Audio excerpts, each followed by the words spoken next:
could they say something like that? What gives you the right to say that? Their position. And when you say position, what is the positions of what? Power. Power.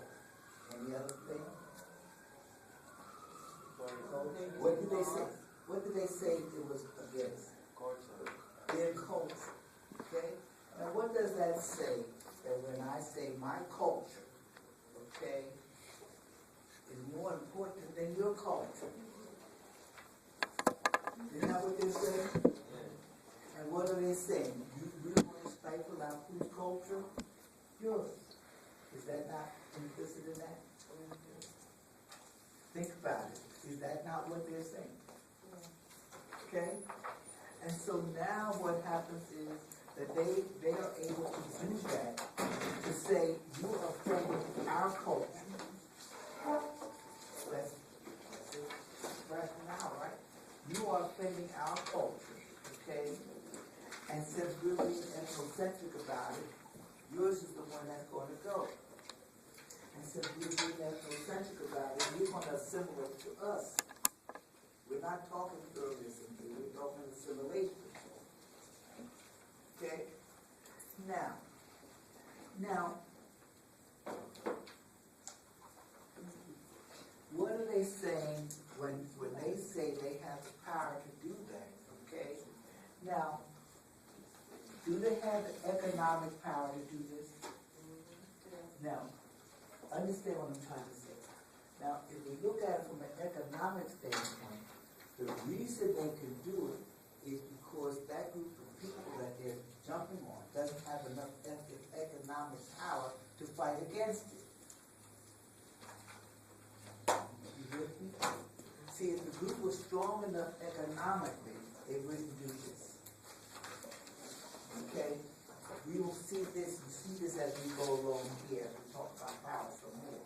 But you will see that group has not unified itself and did enough networking to say we're going to fight against this. And then what do they say? Okay? They go one step further. Remember that a great deal of power that goes back and forth, when we talk about economic and cultural power, that is supported by religion. And notice that nobody in the religious community comes out and says, no, you should not do this. Isn't that interesting? Now, why do you think the religious community did not rally behind the people wearing the veil? Somebody give me an answer. Why would the religious community not rally around this lady and her wearing of the veil? Of her culture, of her same religion, or people of other religions? The people of the other religions. They might not agree with their religion, or they might feel as though their religion, everyone should follow their religion, so they're not going to stand behind her if they feel as though their religion is what she should be of, or she shouldn't be of that religion, she should be of our religion. Like, I'm a Christian, I might feel like you should be a Christian. Now, what is it that religions typically do? What do religions do? In which way? They justify the ideology. That's what religions do. They justify the ideology of the culture, whatever they're doing. Okay? And we see this in this chapter on power. Okay? What we see is that we justify, as we go through time, and we start looking at stratification systems, the religion justifies. If we start looking at things like slavery, religion justifies. If we look at things like genocide of Indians or the Native Americans, religion justifies it. Religion has done this all through the centuries. Okay? And to a large extent, if religion did not justify it, then it will be a different ballgame. We might have a different world. Okay? Now, I just wanted to point that out, because you see so much, and so much is said in this, and notice what always happens. Whenever somebody wants to do something, they justify it. do they justify? How did the French justify? Well, look, this is why you can't wear a veil in public. Oh, because it shows that we're discriminating against women. Okay? Now what have we learned? Okay, let's talk about what we have learned. Do we have a policy of non-discrimination in this country against women? No. We say that's, what policy is that called? That's our ideal policy, right? Let's talk about the reality. Do we discriminate against women? Yes. That's real policy, okay? And so what they're talking about is what they are, their so-called ideal policy, not the real policy, okay? Because the chances are, even though this might blatantly show that the women are discriminated against, the odds are that whole group of people, that whole culture is being discriminated against. Okay? That's probably more the reality than the idea. Okay? I hope I got that sentence out right. Now, but what we're trying to say is that you've got to, when you start looking at things, we want you to start looking at it through what your texts always call your sociological lens. To start seeing all the different viewpoints that come out just from a sociological perspective. There's a lot being said here. Okay? And you're getting to the point now when you can see all the differences in terms of the culture, the power, economics, and structure.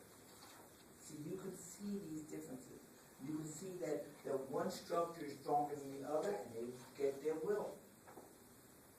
One is more economically powerful than the other, economically gets their will.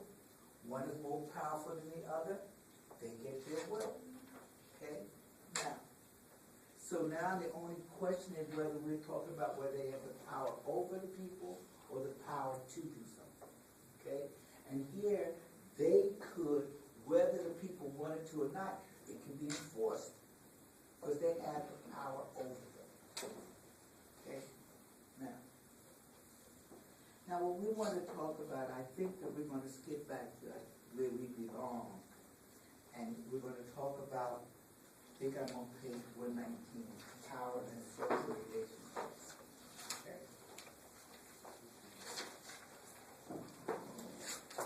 Now remember, we talked about a judgment about the power to successfully spread your way of thinking so that you minimize or trivialize the thinking of the other person. Okay? Now, and what happens is that to do that, we manipulate ideas, okay?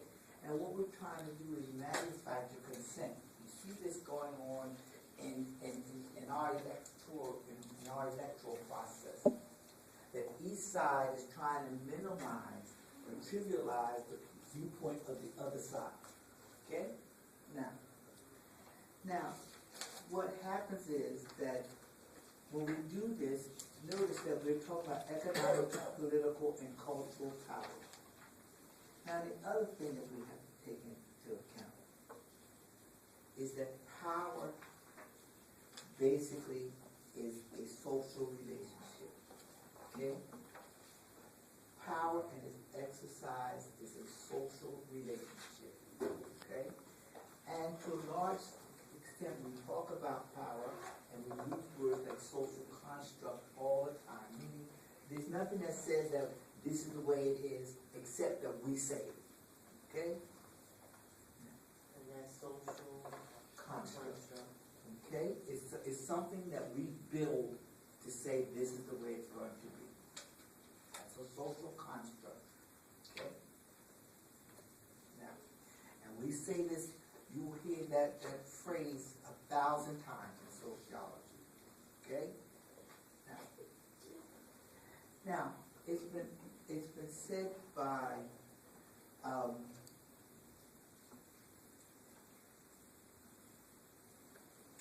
think it was Weber, okay, said that, look, he thinks that power is basically in two forms.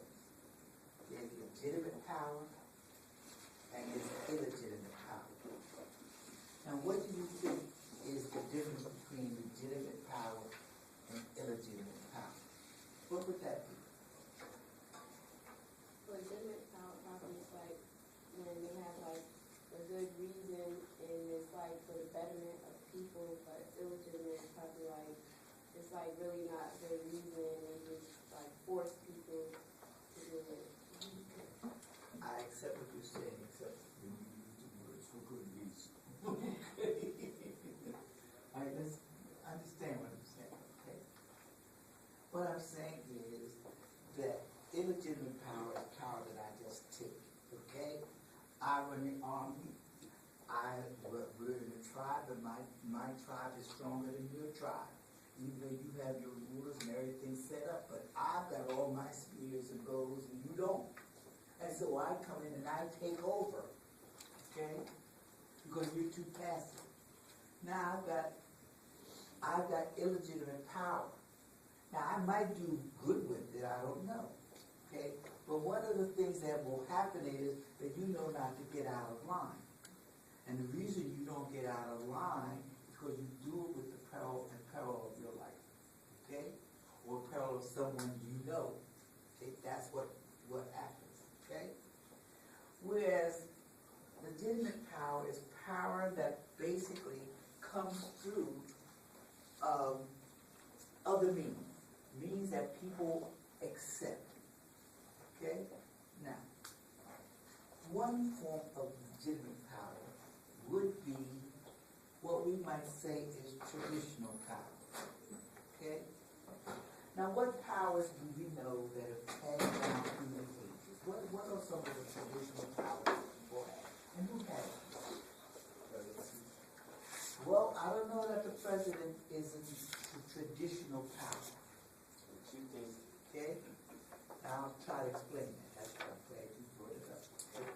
You were saying Chieftaincy. the chief what? Daisy. The chieftaincy. I'm sorry. Chieftaincy. Chiefs.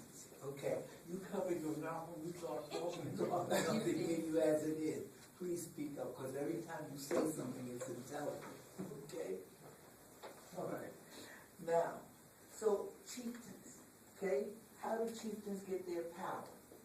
Usually by tradition. Okay? I'm the chief. When I die, who's going to take over? My son. And when he dies, who's going to take over? His son. Okay? And when you were coming up, you heard words like primogeniture. Same thing. The firstborn son's going to take over. We know that. Okay? And it's traditional. And then what will happen is that I could be the chief, I could be the king. The kings are traditional powers. Okay? And what happens is that it's always, notice how, if you talk in religion, how the religion supports the kings. Okay? We talk about a divine right of kings to do what they want to do. Okay? And in most places you'll discover that even chieftains through tradition and whatever religion is being practiced, if there's one, they will justify why this person is in office. Okay? Now, so now we have tradition. Okay? Now, next to traditional authority, we have what we call, let me see if I can something here. I'm sorry, I thought it came in my